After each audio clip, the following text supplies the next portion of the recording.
It's been described as Malaysia's political Game of Thrones. 94-year-old Prime Minister Mahathir Mohamad's sudden resignation, only to be reinstated by the king, was widely seen as yet another spat with his designated successor Anwar Ibrahim. But before long, Mahathir and Anwar united again in an attempt to form a new government, only to find themselves both on the outside looking in as someone else. Muhyiddin Yassin was sworn in as Malaysia's 8th Prime Minister.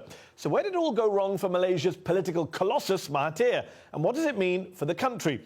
Joining me now from Kuala Lumpur to discuss this is Syed Sadiq, a member of parliament who served as the Minister of Youth and Sport in Mahathir's most recent government. Thank you for joining me on Up Front. It's been a wild 2 weeks in Malaysian politics. Just a week ago, your political mentor, Mahathir Mohamad, seemed poised to stay on as Prime Minister, beyond the time anyone had really imagined when he came into power in 2018. Now he's gone, he's been sidelined, he's crying foul. He says he's been betrayed. How did it all come to this? It came to this because of the formation of an illegitimate backdoor government. The fact that without Dr. Mahathir's knowledge, that his own colleagues decided to work together with the well-known global kleptocrats to form a backdoor government and to take down the democratically elected Pakatan Harapan government, I think it's truly a sad day for Malaysian democracy. There are obviously a lot of concerns about the legitimacy of this new government. You called it a backdoor government lacking in legitimacy. It wasn't elected by the people. The Guardian newspaper in the UK, for example, called the King's decision to name Muhyiddin Prime Minister a royal coup. Is that a description you would agree with? I think it's unfair to blame the Malaysian King. The reality is the leaders who currently claim government came in the wrong fashion, where they presented the wrong numbers to the Malaysian King. For an example, my party president claimed that I support him, that I signed the statutory declaration, including to Dr. Mahathir and Datuk Seri Mukris Mahathir. So when he presented the numbers to the Malaysian King, he claimed that he had 36 members of parliament supporting him among his party, but in reality that is not the case. But the Malaysian King did decide, and you're claiming that Muhyiddin doesn't have the support of majority of members of parliament, but the King decided he did, appointed him Prime Minister. Did Mahathir not see this coming? Did he miscalculate? How did this great tactician, who's been around so long, get outplayed by Muhyiddin? Is he out of touch? Is he just too old? I think it's just wrong for their side to claim that Dr. Mahathir was the architect of this move, and that's exactly what they wanted to do. They said that this move in the end is to protect Tun Dr. Mahathir Mohamad from continuous attacks from his own partners like Datuk Seri Anwar and DAP. But in reality, Dr. Mahathir rejects this form of government because he wants to work with the leaders which he worked with, which won the last election, not to suddenly open the doors of government to the global kleptocrats to come in. And you say that Mahathir wants to work with the leaders who he worked with in the last election and the people who came in. Isn't the problem there that, yes, he's kept his promise not to ally with UMNO, who you call global kleptocrats, the party tainted by corruption and lost power in 2018. He may have kept that pledge not to work with them, but he also failed to keep another pledge, which was he was going to hand over power to Anwar Ibrahim. That was the promise he was made. That was what Anwar Ibrahim believed, and he didn't do it. Had he stuck to that promise, maybe you wouldn't be in the situation you are today, so divided and all over the place. He has. And the fact is that in the last discussion at the Pakatan Harapan Presidential Council, including Datuk Seri Anwar Ibrahim and Tun Dr. Mahathir was there, I'm a part of the Presidential Council, there was an agreement to give room for Dr. Mahathir to govern, and then when the right time comes to hand over power to Datuk Seri Anwar. An agreement was after APEC. But hold on, you say that when the right time came, he would have handed over. When was that right time? Because once he became Prime Minister in 2018, he said 1 or 2 years. Then it became, quote, 2 or 3 years. Then not beyond 3 years. Then not until after the APEC summit. He kept just kicking the can down the road, didn't he? He's been very consistent. No, he hasn't been consistent. He's been very consistent. He said all 1 to 2 years. Even then he before said 2 to 3 years. agreement. That's not consistent. That is not consistent. He said 1 or 2 years. Then he said 2 or 3 years. That, by definition, is not consistent.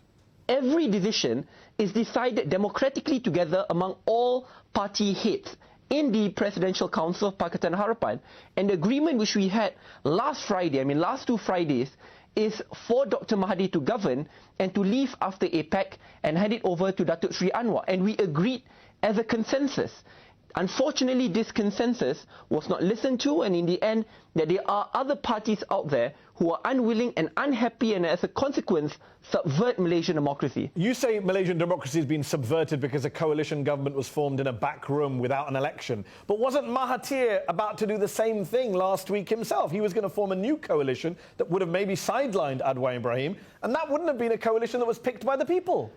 Absolutely not. If Tun Dr. Mahathir really was power crazy, he could have simply just remained as the Prime Minister, and for there to be a change in coalition with him still heading the Prime Ministership. That was exactly what this new coalition wanted. Instead, he stepped down, his moral conscience is clean, and he still fought to ensure that the democratically elected government will stay in power because of the people. But he's not retiring, and you say he's not power crazy. How would you describe a 94-year-old who is still in office and has been Prime Minister since before you were born? Because at that point in time, he was given the opportunity to lead this new undemocratically elected coalition. He was given a chance. He rejected it. He didn't want to be a part of this so-called grand architect. What happened after that? He stepped down. He continuously aligned himself with his democratically elected partners and moved in to challenge this unholy alliance which just came in. Just bigger picture, I want to ask you about what this all means for Malaysia moving forward as a multi-ethnic, multi-religious country. Anwar Ibrahim's party has long spoken about taking a non-racial approach. When he allied with Mahathir, there was hope that this would be a different Malaysia going forward, especially for minorities. Some would say Malaysia is actually going backwards now under this new Prime Minister and this new government. Are we going to see a new set of policies favouring Malay or Muslim supremacy in Malaysia now? We'll have to wait. It's not just about race-based policies. If you also see there's a lack of good racial composition or unity in this new government, which I think will be bad for Malaysia.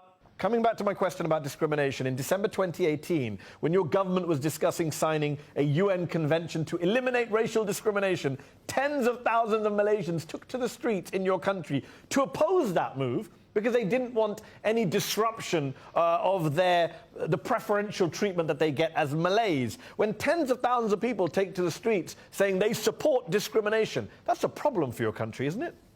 Exactly, and that's why we need to address it gradually but surely. Under Dr. Mahathir, it was the most diverse cabinet in Malaysian history. We had a lot more women representation. The Deputy Prime Minister was Datuk Sri Wan Azizah. A lot of the key cabinet portfolios were run by women. We had a lot more ethnic representation of ethnic minorities. Isn't the problem, though, that the undemocratic coalition, as you call it, is led by a Prime Minister who says he's Malay first rather than Malaysian back in 2010, and yet he's a senior member of your party. This is not somebody in your opposing party. This is a member of your party and was on your side until the other day. You can't just disown him now. Mehdi, he is like a father to me. One of the reasons why I joined politics was because of him. He was one of the persons who spoke up against the global kleptocrats, who was sacked by his party for speaking up against the global kleptocrats. I joined his party as one of the co-founders. My mother was threatened. She was a teacher and she was threatened by the government then. I lost my job, Mandy, as a researcher and as a lecturer. My whole family was threatened. So much money was awarded to me if I decided to join the global kleptocrats then.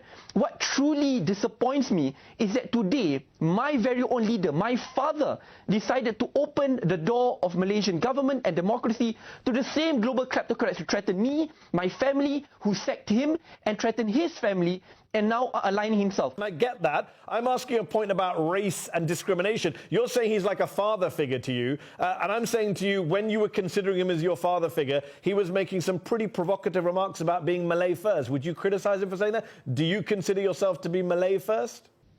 I'm always a Malaysian first, but I think it's not wrong for me to be proud of my race, and it is important for me to ensure that especially those who are underprivileged, coming from poor family backgrounds, deserve to be helped and assisted, which unfortunately today are majority Malay. That's why when I supported him, and the foundation of this party is to ensure that poor Malays are well taken care of, but most importantly, one of the biggest founding pillars is to challenge global kleptocracy, to ensure that Malay leaders in Malaysia are known to be leaders of integrity, those who can be proud to say as leaders of all Malaysians and can never be tainted with corruption and mismanagement and abuse of power. That was the reason why I joined this party, and that was exactly the reason why I supported Tan Sri Muhyiddin Yassin, my father. Syed Sadiq, we'll have to leave it there. Thank you for joining me on Upfront. Thank you very much, Mehdi. That's our show. Upfront will be back next week.